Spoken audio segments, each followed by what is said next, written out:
Friends எல்லாம் எப்படி இருக்கீங்க? இன்றைக்கி வந்து தக்காளி கீரை நான் ஆய போகிறேன் ஃப்ரெண்ட்ஸ். அதுக்கு முன்னே உங்கள்கிட்ட நான் இந்த கீரையை பற்றி கொஞ்சம் சொல்லணும். இந்த கீரை வந்து என்ன சொல்கிறாங்கன்னா, வயிற்று புண்ணுக்கு அவ்வளோ நல்லதுதான்.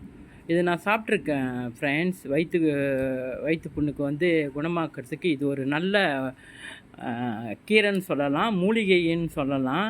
இதை பாருங்கள், இது வந்து அதோட பூவெலாம் இருக்குது பாருங்கள், உள்ளுக்கு இருக்குது பாருங்க, உள்ளுக்கு இருக்குது. அதோட விதையும் இருக்குது. விதையை நான் பார்க்க முடியல, ஆனால் நான் ஒன்று கூட விட மாட்டேன். விதை அந்த பூ எல்லாம் வந்து தனியாக தூக்கி போடாமல் எல்லாம் சேர்த்து நான் வந்து பிரட்டிடுவேன். இந்த கீரை வந்து அப்படியே மென்று கூட சாப்பிட்லாமா ஃப்ரெண்ட்ஸ்? அப்படியே கிள்ளி மென்று கழுவிட்டு நல்லா மென்று சாப்பிட்லாமா இந்த கீரையை? அவ்வளோ நல்லதுதான் ஃப்ரெண்ட்ஸ் இந்த கீரை. ஸோ இந்த கீரை வந்து நான் ஆஞ்சி வச்சுட்டு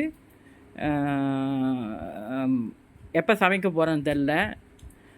அதை சமைச்சிட்டு நான் உங்களுக்கு காட்டுறேன் ஃப்ரெண்ட்ஸ். இந்த கீரை சமைக்கக்குள்ளே வெங்காயம், பூண்டு, அப்புறம்